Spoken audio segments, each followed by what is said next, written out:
I'll become a homeless beggar. James Carter grabbed his phone and called his assistant, Claire. Get me an old shirt, ripped jeans, and sneakers, he said. Sir? She asked, puzzled. No designer labels, no watch, no car. I want to look like a man with nothing. Claire paused, then said, yes, sir. James Carter had it all. Skyscrapers with his name on them, a fleet of luxury cars, private jets on standby. People stood when he entered a room. They applauded his speeches. His phone buzzed constantly. Wealth beyond what most could fathom. His family owned Carter Global Enterprises. People feared him. Some idolized him.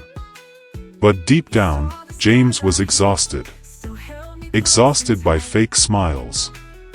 Exhausted by women who loved his bank account, not his soul. The world called him a genius, a titan, untouchable.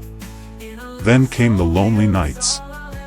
Every night was silent, too silent. He lived alone in a sprawling mansion with rooms he never used. The lights glowed, but his heart felt dim. His bed was plush, but sleep was elusive. He'd lie there, staring at the ceiling, asking himself the same question nightly, does anyone love me for me? James had dated plenty models, attorneys, influencers. They beamed at his wealth. They laughed at his jokes, even the bad ones. But deep down, James knew they didn't love him. They loved the billionaire. Then came Emily. She was sharp, charismatic, and warm. Or so he thought.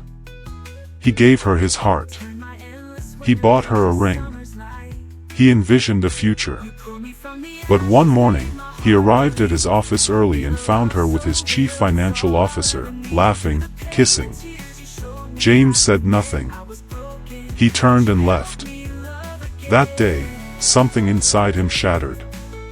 He canceled the wedding, fired the CFO, and secluded himself in his mansion for days. No one saw him, not even his assistant, Claire. Rumors swirled that he'd jetted off to Europe, but he stayed home, thinking, hurting, wondering, was I not enough for her? If I had nothing, would anyone choose me? That night, as rain pounded the windows and thunder rattled the glass, James stood by the floor-to-ceiling panes and whispered, I'm going to find out. He grabbed his phone and called Claire. Get me an old shirt, ripped jeans, and sneakers, he said. Sir? She asked, puzzled. No designer labels, no watch, no car. I want to look like a man with nothing. Claire paused, then said, yes, sir. James Carter, billionaire CEO of Carter Global, had decided. He would pose as a broke nobody to see if real love still existed. James didn't dive in recklessly. He knew a sudden transformation into a street might get him recognized. So, he took it slow, deliberate. He stopped shaving. His beard grew thick and unkempt. He ditched tailored suits for faded tees, sneakers, and jeans with frayed hems. No Rolex, no calls with high rollers, no chauffeurs or security trailing in sleek SUVs. He packed his bag and slipped out of his mansion before dawn. The staff thought he'd gone on a trip. No one knew his plan, not even his parents, who were in New York for business. That made it easier. This was his shot.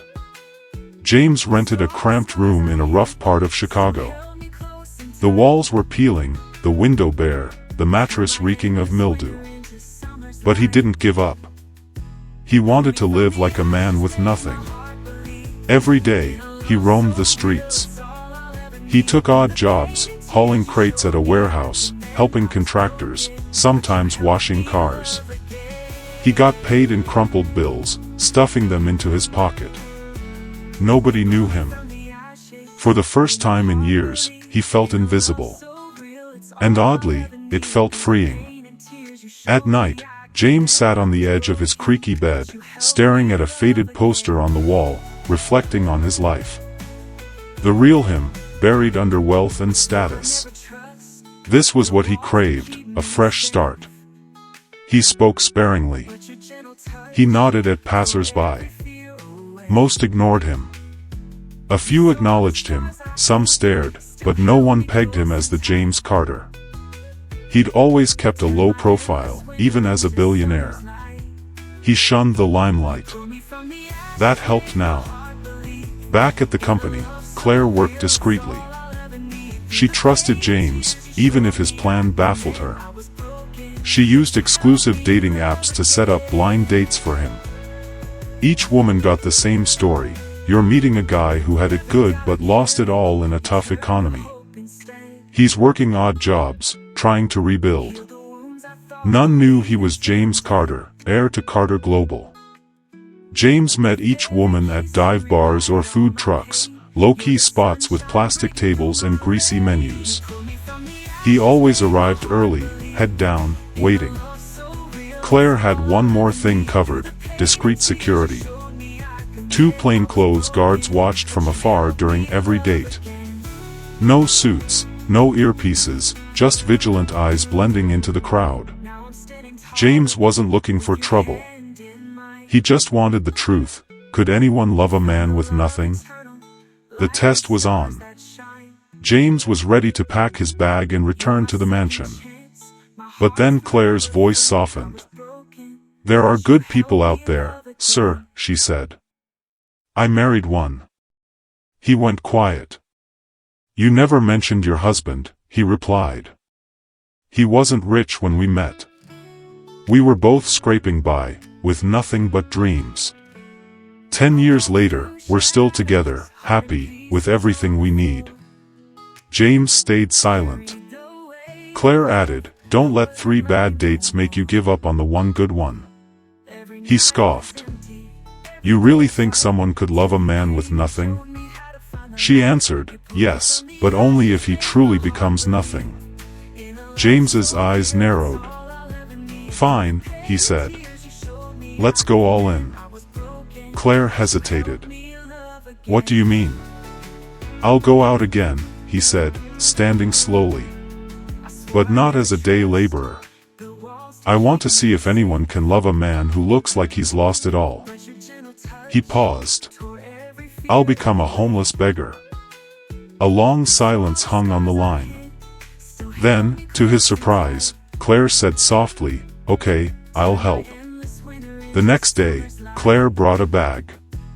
Inside were ripped jeans, 2 tattered shirts, a worn hoodie, and beat-up sneakers.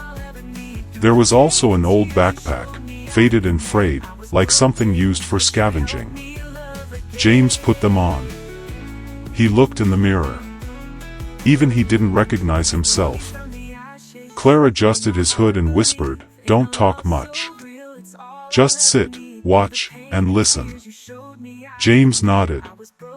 Then he reached into a lockbox and pulled out something he'd prepared the night before, a folded check, signed, for $5 million. He tucked it into the lining of his shirt. "I'll give this," he said, "to the first woman who shows me real kindness.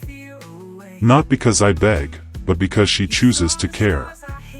Claire swallowed hard. "Good luck," she said. James took his backpack and left. He sat near subway stations, bus stops, and busy intersections in downtown Chicago. His clothes were grimy. His hair was wild. He spoke only when spoken to. People hurried past. Some looked at him with pity. Others sneered. A few tossed coins. Most ignored him. Hours passed, then days. The city pulsed around him like a living thing. But James stayed still, waiting, watching, hoping. From dawn to dusk, he shifted spots, sometimes by a freeway underpass, other times outside a corner store or a bustling food truck lot. People streamed by. Some whispered, some laughed, some looked through him like he was invisible. A few dropped change. One guy tossed a half-eaten burger at him like he was a stray. But what hurt most were those who faked compassion. A woman, Tara, stopped by him, smiled sweetly, and said, "You look like you've been through hell, poor guy." James looked up, grateful, pretending he hadn't eaten. "Please," he said softly, "could I get some water or food?" Tara's smile vanished. "You want handouts?" She laughed and walked off, already on her phone. "You won't believe this, a filthy bum just begged me for food." Another woman, Kayla, sat beside him, snapped selfies with him, and told him to smile for the camera. She posted the photos with a caption, "Lifting up the homeless." #Grateful vibes. Then she left without a word. No food, no kindness, just likes and retweets. James started to wonder if the world had lost its soul. Maybe Claire was wrong. Maybe kindness was dead. It was the fifth evening. The sky was heavy, dark with storm clouds. Rain began to fall, sharp, cold drops that stung the pavement and soaked everything. James pulled his hoodie tighter. He sat outside a small tailor shop, its faded sign barely legible, the needle and thread logo chipped from years of weather. Then she came. She hurried across the street, clutching an umbrella in one hand and a plastic bag in the other. Her outfit was simple, a neat lavender blouse and black slacks. She wore flip-flops, her hair tucked under a scarf. She stopped when she saw him dripping. Her eyes didn't show fear or disdain. They showed concern. "You're getting soaked," she said gently. James looked up, shivering. She opened her bag and pulled out a small tied nylon. She didn't say much, just handed it to him with both hands. "It's mac and cheese," she said. "I made it for myself, but please, eat. You look hungry." James took it slowly, stunned. She also slipped off her own shawl and draped it over his shoulders. "This is dry," she said. "You'll catch a cold like this." He stared at her, speechless. "Thank you," he whispered. She smiled. "I'm Lily," she said. "I do alterations here and teach at a preschool nearby." He nodded. "I'm James, just trying to get by." "I can tell," she replied softly. "Times are tough." She didn't ask for anything. She didn't take photos. She didn't look down on him. Just kindness, pure and simple. As the rain grew heavier, Lily looked at him and said, "If you want, you can stay in my shop till the storm passes. I'll be here working anyway." James swallowed hard. "No one's been this kind to me in a long time," he said. Lily smiled again. "Then it's about time someone was." He followed her to the shop, a small, cluttered space filled with fabric bolts and sewing machines. For the first time in weeks, James felt seen. That night, the rain didn't let up. It pounded the shop's tin roof like a drum. James sat on a stool near Lily's workbench, his clothes drying under the glow of a single bulb. Lily heated water in a kettle and poured it into a mug of tea. "Drink this. It'll warm you up," she said, handing it to him. He took it with both hands. It was the kindest gesture he'd felt in weeks. They sat quietly for a while. Then James spoke softly. "I'm homeless now." Lily looked surprised but not judgmental.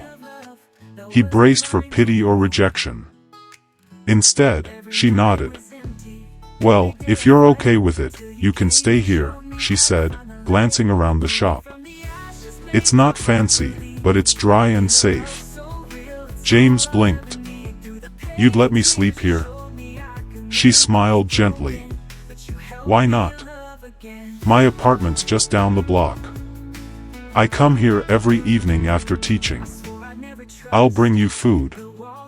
James felt a warmth in his chest, not from the tea, but from her. He looked around, the sewing machines, fabric scraps, empty spools. I can help you, he said. With your shop, errands, anything. Lily laughed. You know how to sew? I can learn. And so, days passed. James helped clean the shop, sort fabrics, carry bags for customers, and deliver finished clothes. In the evenings, he waited for Lily to return from the preschool, dusty and tired but always smiling. She'd slip into her work apron and stitch until late, measuring, folding, creating. James watched her closely. She wasn't just kind, she was strength and grace combined, a woman who taught kids all day and still had the drive to run a business at night. One day, as they folded cloth and laughed over a jammed zipper, James said jokingly, "You know I'm actually a billionaire, right?" Lily chuckled, not looking up. Rich or poor, a good man's still a gem. James smiled. He reached into his shirt and pulled out the folded check. He set it on the table. Lily glanced at it, picked it up, and read the amount slowly. "5 million, she said, eyebrows raised. She looked at James, then laughed again. "You're hilarious," she said, handing it back. "What, practicing for a comedy club?" James stared at her, amazed. Her eyes didn't flicker with greed. Not once. One evening, as they ate hot dogs with mustard outside the shop, Lily grew quiet. James noticed. "You okay?" he asked. She nodded slowly. "Just thinking." "About what?" She looked at him, a bit shy. "My family."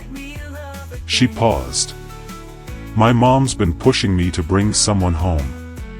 There's a big party this weekend, her 50th birthday. Everyone's coming. Aunts, uncles, cousins, and questions." "Questions?"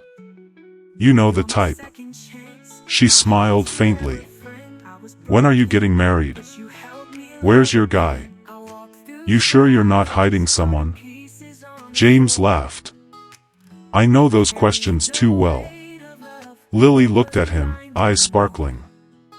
"I was wondering, would you come with me? Just pretend to be my fiancé." James blinked. "Me?" She nodded slowly. "I know it's weird, but I'd rather go with someone I trust than dodge lies or get teased." James looked at her. She wasn't joking. She wasn't ashamed of him in his ragged clothes, dusty sneakers, and faded hoodie. She was asking him to stand by her. He smiled, heart beating softly. "I'd be honored." Lily and James traveled to her family's hometown outside Chicago early Saturday morning. James had trimmed his beard slightly and wore a plain flannel shirt with dark jeans. He no longer looked homeless, but nothing flashy, just simple, clean, respectful. As they reached the family's suburban home, music, laughter, and chatter filled the air. Her mother's 50th birthday party was in full swing. Folding chairs dotted the backyard, smoke rising from barbecue grills, mac and cheese steaming in pans. They'd barely arrived when Lily's older sister, Megan, spotted them. She wore a bright red dress, gold earrings dangling, exuding confidence.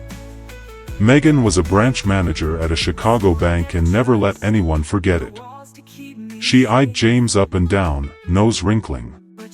"This is him," she said, arms crossed. "Lily, this is your fiancé?" Lily smiled, her arm linked with James's. "Yes, Megan."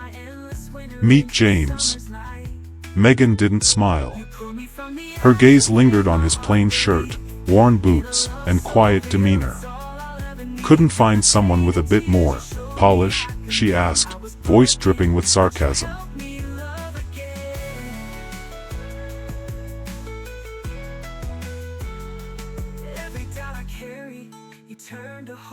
"Or at least someone who doesn't look like he drives a delivery truck." James stayed calm. "Nice to meet you," he said with a nod. Megan scoffed. As they walked into the backyard, Lily whispered, "Sorry about her." James smiled. "I've heard worse." Later that afternoon, the family gathered around a long picnic table. Plates clinked, beers fizzed, and conversations hummed. Then Derek walked in. Tall, loud, flashy. Lily's ex. He wore a tailored jacket with the Carter Global logo embroidered on it, strutting like he owned the place. He greeted everyone with a fake grin and gave Lily a hug that lasted too long. James watched silently. "Heard you're engaged," Derek said, eyeing James. "This the guy?" Lily nodded. "Yes, this is James." "And why are you here?" Derek laughed, loud enough for the table to hear. "Well, damn," he said. "From the looks of it, Lily's taste hasn't upgraded. And to answer you, your mom invited me." The table went quiet. Derek pressed on. "When you dumped me, I figured you were aiming higher, but looks like you went from a Benz to a beat-up sedan." A few relatives chuckled awkwardly. James didn't react. But Lily leaned forward. "I'd pick James over you any day," she said firmly. "Because unlike you, he respects me and doesn't sleep with his assistant and call it work stress." Derek's smirk faded, but before he could respond, Lily's mother spoke up, voice sharp. "James, tell me," she said. "What do you do for a living?" James smiled softly. "Odd jobs, here and there." Lily's mother frowned. "No career, no property, no car. How do you plan to take care of my daughter?" "Mom," Lily interjected. "I'm happy. Isn't that enough?" Her mother stared at James. "Are you sure you're not just sweet-talking her? Hiding behind nice words because you've got nothing to offer?" James stayed calm, folding his napkin without a word. That night, after the guests left and the moon hung low, James stepped onto the porch and made a quiet call. "4 words, Claire, send it tomorrow." The next morning, the sun rose over the suburban street. The family gathered in the backyard for breakfast, eating leftover barbecue and swapping stories.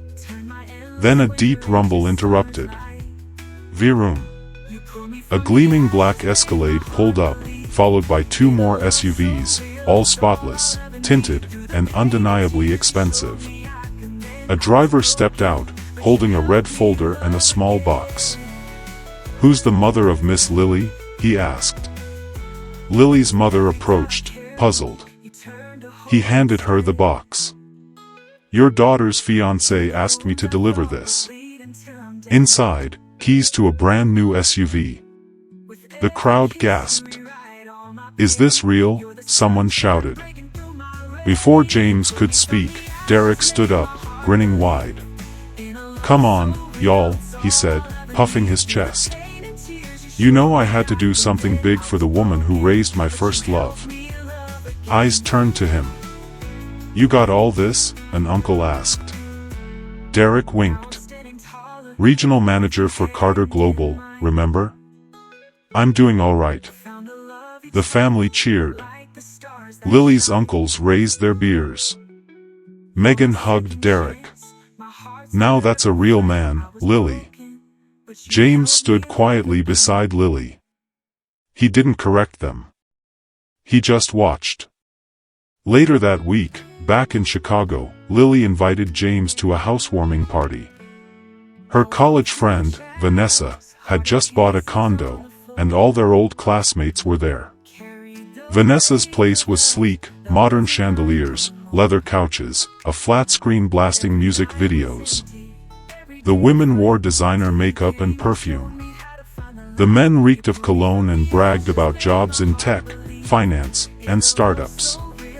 Lily wore a simple dress and flats. James stuck to his usual plain clothes. They'd barely walked in when the whispers started. "Is that Lily? Still dressing like she's on a budget?" She was top of our class, right? Guess smarts don't pay. They snickered. Vanessa greeted them with a fake smile. Lily, it's been forever. Then she turned to James. And this is? Lily beamed. James, my fiancé. Vanessa raised an eyebrow. What do you do? James smiled. Just getting by. No company? Nope. No startup? Nope. Someone muttered, looks like he just crawled out from under a bridge. Laughter rippled. A woman smirked at Lily. You always loved a fixer-upper. Talk about going from penthouse to pavement. A guy pointed at James's boots. Where'd you get those? Goodwill? Another woman squinted. Wait, wasn't he the guy panhandling by the L station last week? You sure he's not a con artist? James's smile didn't waver. He knew who he was. He didn't need to prove it. But before Lily could speak, Vanessa wrinkled her nose. Sorry, but I think he should go. My neighbors are nosy. You know how these condos are. Within seconds, a security guard appeared. Sir, you need to leave, he said. James stood quietly. Lily didn't hesitate. She grabbed her purse and stood too, her voice cutting through the room. You've got fancy lights and furniture, but if this is class, I want no part of it. She glared at the crowd. Don't judge people just because you think you're above them. You don't know their story. She took James's hand. Let's go. They walked out, heads high, hearts heavy, but together. Lily gripped James's hand as they neared the condo's exit. Her eyes stung, but she held back tears. Not here, not for them. They'd mocked his clothes, his boots, his silence. But she didn't care. She was proud of him, his hard work, his kind heart. That was enough. They were steps from the gate when it happened. Horns blared, headlights flashed. The ground hummed. Through the complex's entrance, 3 black SUVs rolled in, followed by 2 sleek sedans, their engines purring. The music stopped. Even the DJ froze. The lead SUV's door opened, and a tall man in a suit with an earpiece stepped out. He scanned the crowd, nodded, and opened the second door. Claire emerged, poised in a sharp blazer. She walked straight to James. Sir, she said with a slight bow. Everything's ready. Gasps spread like sparks. Sir? Who's she talking to? Before anyone could process it, more security stepped out. Guests started filming. Is this a movie? Someone whispered. Another said, wait, he looks like that guy from Forbes. Lily's hand shook in James's. He turned to her, eyes gentle. Then he let go, stepped forward, and pulled a folded file from his pocket. He opened it and spoke, voice clear, not angry, but commanding. My name is James Carter. The silence was deafening. I'm the CEO of Carter Global Enterprises, and only son of the Carter family. He held up the file, his ID, company shares. Guests scrambled to their phones, hands trembling, pulling up articles. Photos of him with CEOs, at galas, on magazine covers. Vanessa's jaw dropped. A woman spilled her cocktail. The guy who mocked his boots sank into a chair. A kid in the back, live streaming, watched his video explode. Hashtag homeless to billionaire. Hashtag Carter reveal. James turned to Lily, voice softening. I came to you with nothing, Lily. No name, no status, just a tired heart and empty hands. You gave me food when you had little. You gave me shelter when you thought I had nowhere to go. You gave me kindness when the world gave me scorn. He knelt, pulling out a velvet box. The room gasped. Even the guards looked stunned. He opened it. A diamond ring sparkled under the lights. "Lily," he said, voice trembling slightly, "you're one in a million, and I want to spend my life thanking God I found you. Will you marry me?" Lily covered her mouth, tears streaming. She nodded. "Yes," she whispered. "Yes, James." The room erupted in applause, some hesitant, others stunned. Vanessa approached, face flushed. "James, I'm so sorry for what we said. We had no idea." He looked at her calmly.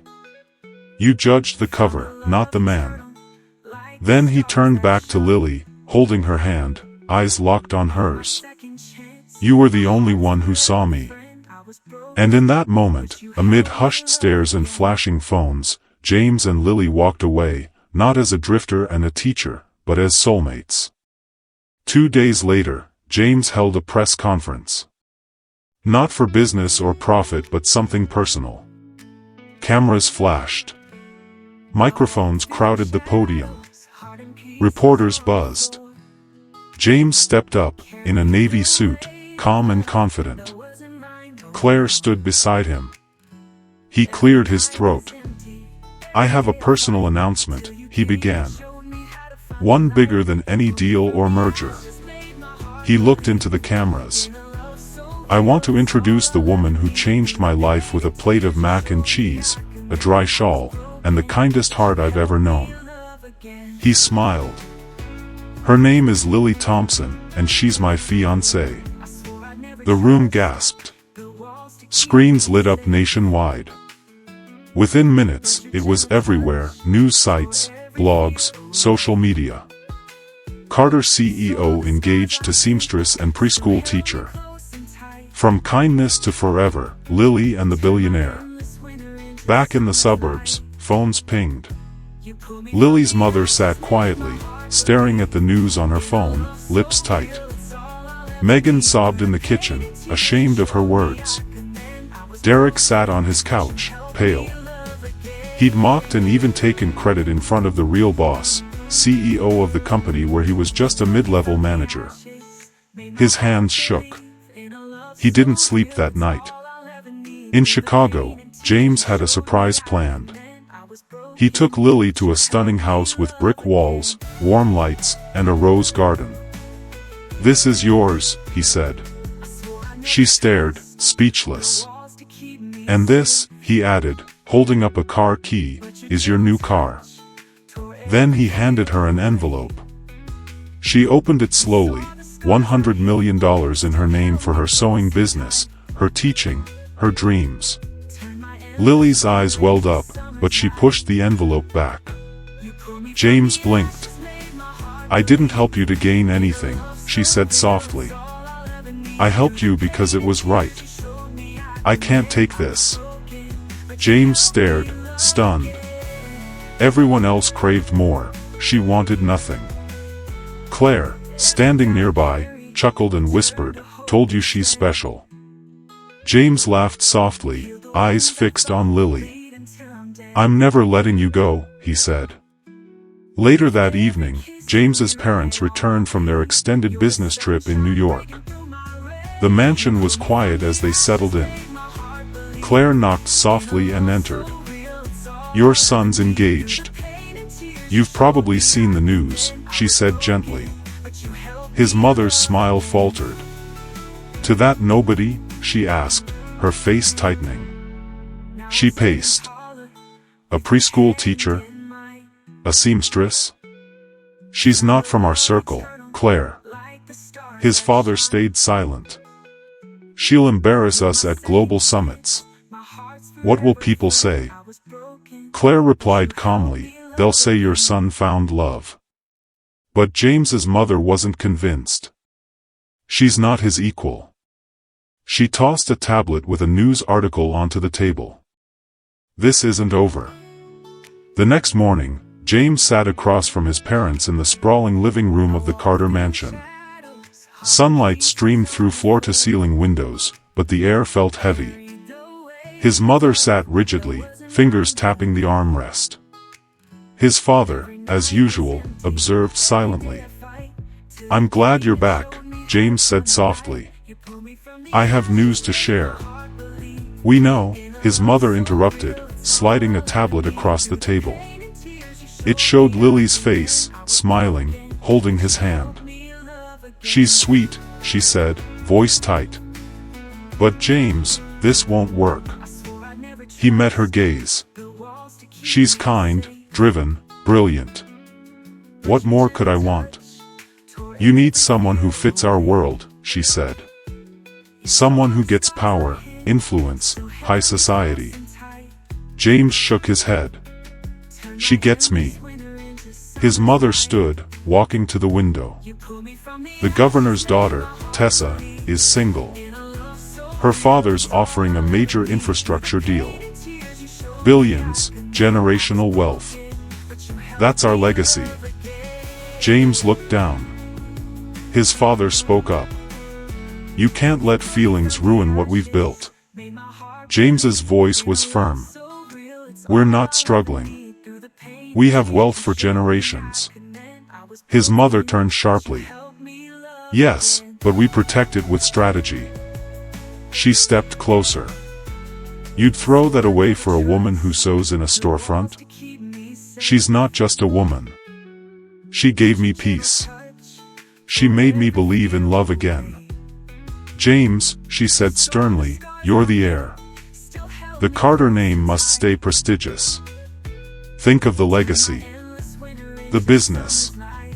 He stood. "I've thought about it.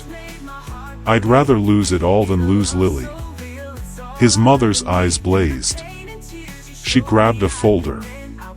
"Then it's your choice. If you don't marry Tessa, you lose your inheritance, your shares, your board seat, everything." James's fists clenched. "I've built my own wealth. I'm not afraid to start over." The silence was deafening. The battle between love and legacy had begun. James left the mansion that day, feeling torn apart. He'd chosen love, but at what cost? His inheritance, his company, his identity. That night, he sat with Lily in her modest apartment. The ceiling fan hummed. A single bulb flickered. She sat beside him, quiet, her eyes reflecting his pain. "You don't have to say it," she said softly. "I know what your parents said." James looked at her. "I don't care what they think." "But James," she whispered, "you've poured your life into that company since you were 20. It's your legacy. Your name." He took her hand. "You're worth more than all of it. I can rebuild. I have investments, cash. I won't go broke." Tears filled her eyes. "I feel like I'm pulling you from your world." "You're not," he said. "You're giving me a better one." But deep down, Lily ached. She saw the pressure, the judgmental stares, the headlines, the deals collapsing. She didn't want to be the reason he lost his place as CEO of Carter Global. The next morning, James woke to find her gone. Her sewing machine sat idle, her fabric stacks untouched. On the table was a note in her neat handwriting. "I love you with all my heart, but I'd rather see you thrive than be the reason you lose everything. Lily." James stood, the note trembling in his hands. The world seemed to crumble beneath him. Days passed. Then came the high society gala at Carter Towers, crystal chandeliers, velvet drapes, paparazzi flashing. Everyone who mattered was there, politicians, executives, international investors. It was meant to announce James's engagement to Tessa, the governor's daughter. She stood near the stage in a shimmering gown, smiling for the cameras. James arrived late. Eyes turned. He walked in wearing a simple black suit, no tie, no cufflinks, just quiet strength. He took the microphone. Good evening, he began. The room hushed. I know tonight was for an announcement, and I have one. Guests leaned in. He spoke clearly. I don't want a partner from politics. I want a partner with heart. The queen of my heart. Gasps. Tessa frowned, confused. My parents gave me an ultimatum. He paused. I chose love. He looked into the crowd. If you can't accept the woman who gave me hope when I was lost, who showed me kindness when I had nothing, then I'll step down as CEO tonight. If I can't lead with my heart, I'm not fit to lead at all. Murmurs erupted. He stepped off the stage, walked into the night, head high, heart open. Meanwhile, in a small town outside Chicago, Lily sat on her bed, fingers trembling as she held a pregnancy test. 2 pink lines. She stared, tears falling, not from fear, but from the weight of love and uncertainty. She was pregnant. 2 weeks since she'd left James. She hadn't answered his calls or texts. She'd moved to a friend's place, teaching at a community center. Every day, she told herself, it's better this way. He's under enough pressure. He deserves to soar without me holding him back. I'll raise this child alone, with love. She touched her belly, whispering, you're not alone, okay? Mommy's here. But some nights, she clutched her pillow, sobbing silently, missing him. James was relentless. He'd searched every Chicago neighborhood, called every contact, checked every place she might be. No trace. One evening, he stood outside her old sewing shop, lights off, air still. Where are you, Lily? He whispered. He'd given up everything, but without her, even freedom felt hollow. One afternoon, James's mother attended a charity event in a small town, escaping the fallout of the gala where James rejected his legacy. Passing a community clinic, she saw a familiar face, thin, tired, but radiant. It was Lily, helping a pregnant woman carry a bag of baby supplies. James's mother watched from afar as Lily smiled, held the woman's hand, wiped her tears. She noticed Lily's slight baby bump, subtle but unmistakable to a mother's eye. Her heart stopped. She asked a nurse quietly, who's that young woman? The nurse smiled. That's Miss Lily, sweetest person. Teaches kids here, expecting a baby, live simply, always helping. James's mother stood frozen. The woman she dismissed, deemed unworthy, was carrying her grandchild with grace. That evening, she sat in her study, a cold coffee cup in hand, replaying Lily's kindness, her strength, her humility. Her husband entered, skimming market reports. I saw her today, she said softly. He looked up. Who? Lily. His eyes narrowed. She's pregnant, she added. Living in a small place, teaching, helping at a clinic, standing tall. He stayed silent. She's carrying our grandchild, she said, a tearful smile breaking through. And I judged her for not being elite. She looked at him, voice firm. She has what money can't buy, strength, loyalty, heart. His expression softened. She's the one for our son, she whispered. He nodded. I've seen how much James has changed for the better since meeting her. That evening, Claire called James with an address. He didn't hesitate. He drove to the small-town clinic. When he walked in, he saw Lily seated, hands resting on her belly, calm. She looked up, froze, their eyes meeting. Neither spoke for a moment. Then Lily stood, eyes glistening, unsure if he'd be angry. I didn't want to burden your life, she said softly. I just wanted our child to grow up in peace. James stepped forward, hands shaking as he touched her stomach. You're carrying our child, he whispered. She nodded. He pulled her into his arms, holding her tightly. "Thank you, Lily. I've never been happier," he said through tears. "I thought I lost everything. Now I've found it all." Days later, James brought Lily to the Carter mansion. She sat nervously in the opulent living room. Then James's father approached, removing his glasses, looking into her eyes. "I owe you an apology," he said. "I misjudged you before knowing you." Lily's lips parted in shock. "You gave our son something we couldn't, peace, and now a family," his mother added. Lily nodded, too moved to speak. "Thank you," his father said gently. A few days later, Lily sat in the Carter mansion, hands wrapped around a warm mug, when her phone rang. It was her family, not just her mother or Megan, but all of them, uncles, aunts, cousins. They didn't just talk to her, they asked for James. One by one, they apologized. "We should have reached out sooner, but we were ashamed. We misjudged you. We learned our lesson." Lily's mother spoke softly, "Thank you for loving her the way we should have." James listened, nodded, and forgave them with a gentle voice. Lily's heart was big, and now his was too. Soon, the story of James and Lily was everywhere: newspapers, blogs, TV networks. The billionaire who'd give up everything for love and the teacher who loved him without knowing his wealth or family name.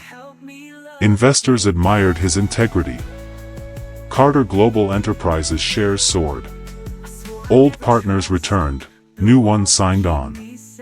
People trusted James more now, not just as a CEO, but as a man with heart. He wasn't just leading a company, he was respected worldwide for who he was, not what he owned. As for Derek, his downfall was quiet.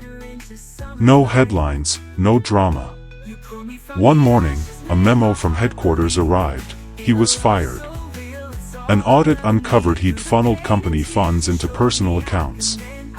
James hadn't ordered it, he was too focused on his new life to notice a mid-level manager. But justice found its way. Derek left in disgrace, knowing he'd lost not just a job, but his own dignity. The sun glowed softly over the Carter estate. The air carried hints of lavender and cedar. A long white carpet stretched down the aisle, lined with ivory chairs and rose petals. Doves perched in wicker cages, ready to soar at the kiss. The world buzzed about this day, but inside the estate gates, it wasn't about status, it was about love. True love. Guests filled the seats, global leaders, executives, even minor celebrities. But James's eyes sought only one face. Then she appeared. Lily glided down the aisle, her white gown flowing like a dream. Her hair cascaded in soft waves beneath a veil, and she held white roses, simple yet radiant, just like her. She walked with the grace of a queen, now seen by the world. Gasps rippled through the crowd, not just for her stunning dress, but for the light in her eyes. Megan sat near the front, tears streaming. Lily's mother clutched her chest, overwhelmed by her daughter's beauty and poise, no longer just a small-town girl, but a bride the world had gathered to celebrate. At the altar, James's eyes brimmed with tears. Lily looked at him and whispered, "Hi." He whispered back, "You're breathtaking." The officiant smiled and invited their vows. James took her hand. "Lily Thompson," he began, voice shaking, "when we met, you thought I had nothing, no name, no suit, no wealth. But you didn't see a drifter. You saw a man. You fed me, sheltered me, believed in me when I'd lost faith in love. I stand here not because of money, but because your love made me whole. I promise to cherish, honor, and stand by you forever." Lily wiped her tears and spoke. "James Carter," she said, voice soft but steady, "you came to me as a stranger with weary eyes. I didn't know your wealth, but I knew your heart, and I loved it. You made me feel seen, safe, valued. Even when our love was tested, you chose me, not for status, but for who I am. I promise to walk with you through wealth and hardship, silence and joy. You're my haven, my home. I love you now and always. The crowd sniffled, dabbing eyes. Even the cameras paused. When the officiant said, "You may kiss the bride," James cupped her face and kissed her with tender devotion. Doves soared. Fireworks lit the sky. The crowd erupted in applause. Megan rushed up, hugging Lily, sobbing, "I'm so proud of you." Lily's mother embraced James, whispering, "Thank you for loving her." James's parents, humbled and transformed, stood nearby, clapping with quiet pride. The reception unfolded under a glass pavilion, aglow with twinkling lights, laughter, and music. Lily and James danced slowly under the stars, the world fading away. Nothing else mattered, only their love and their vow to hold it forever. Lily was no longer just a teacher. She was James's wife. Together, they were proof that true love always triumphs.